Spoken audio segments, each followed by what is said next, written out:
Big Live Football here with JC. Thoughts on the game? It is, as they would say, a very frustrating game today. But it's a frustration because of what happened. We scored so early and then we gave ourselves...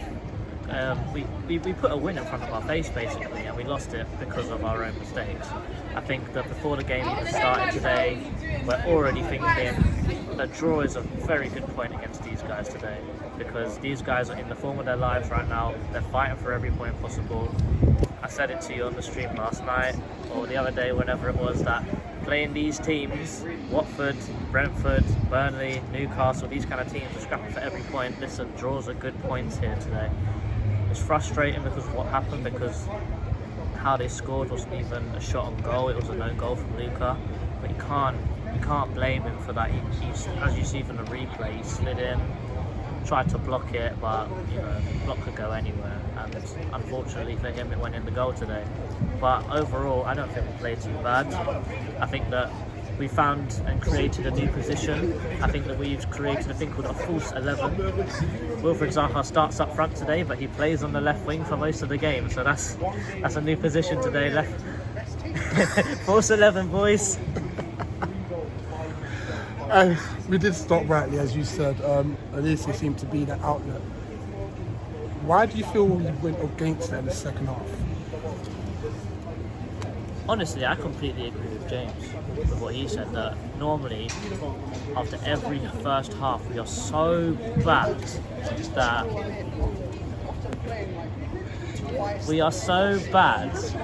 that Vieira has to go into that half time and rinse these guys, so that you have to get a rise out of them for the second half.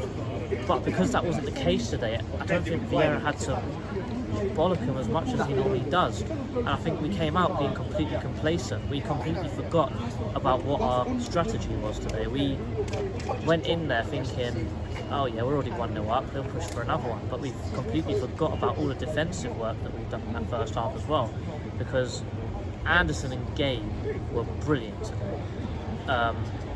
Anderson's passing, his first touch passing, was brilliant in the first half. I have to say in the first half, because in the second half everything went wrong really. We couldn't pass, we couldn't shoot. It looked like we didn't even know who our teammates were.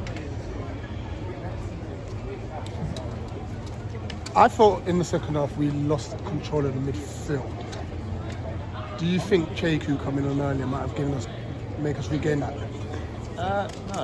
I think that it was the intent that was there, because I think in the first half we lost the midfield. I think it's that, as we said when I was walking down here today, we thought that the team who wanted it more today will win this game. And in the second half, Burnley wanted it more than us. And I think that's all it was, because in the first half we lost the midfield. Nothing changed within the personnel of that midfield, so I don't think Cheku coming on earlier would have made a difference in that case, but I think it would have made that mentality difference to bring on another player which has just come back from AFCON, just come back from winning mentalities. He might have brought a bit more to the midfield when we saw that we was losing it earlier on. Eddie, what's going on with Eddie? As some people up in our stands called him Optimus Edward.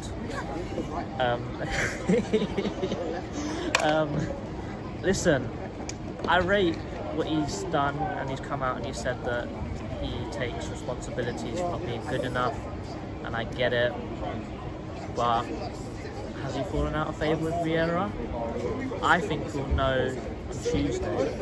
I've got a sneaking suspicion that some players today, i.e. Hughes and Eze, that's why he didn't come on, and probably Edouard as well, and Kouyaté, which I'm probably saying is he's probably saving him for Tuesday. I think if you don't see Edouard on Tuesday, I think then we've got a problem. Because, don't get me wrong, I think Edouard's a brilliant striker. I think he's also brilliant on the left wing. He doesn't give us half as much as Zaha does lately. Earlier on in the season he gave us more than Zaha, but now Zaha's getting form. He's a different animal, as we all know. But I think he's fallen out of favour a bit, but most likely panic stations only start if he doesn't play on Tuesday. Who would you say is your man of the match? My man of the match is Maka. This guy ran the midfield. He did everything that we've been calling out to happen in midfield. It showed it in the first half. Even in the second half, when he was getting bossed in midfield, he was still the standout in that midfield. And let's not forget, he's getting old. He's getting on now, but he's still so composed on the ball. He's still taking on players. He's still looking for that pinpoint pass to put us straight in. But Maka's just amazing. We've got 3 games in 7 days, I believe. 6 days even. I think so, yeah. I think it's Tuesday, Saturday, Wednesday, right? Yeah, I believe so. Wait, no, the Man City game, is it Wednesday or Monday? I don't know, we'll find out later. And it's a lot of games in a short space of time. Would you expect a lot of rotation? I expect squad rotation up front mostly, because it looks like our back line is solid, it's sorted. It looks a lot more solid now. Klein's in there, someone that can dribble a little bit, and he had a bit of a clanger second half, but you can allow it because he's not played very much football lately. But I think squad rotation will definitely be a thing. As I said, he's resting people. I think he's resting people for Tuesday. So resting people, playing them Tuesday, maybe some of the first team starters today rest. So I think most of the changes will be up front.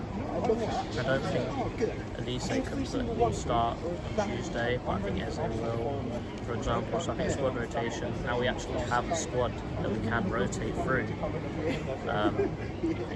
Squad rotation will definitely feature in the next couple of games.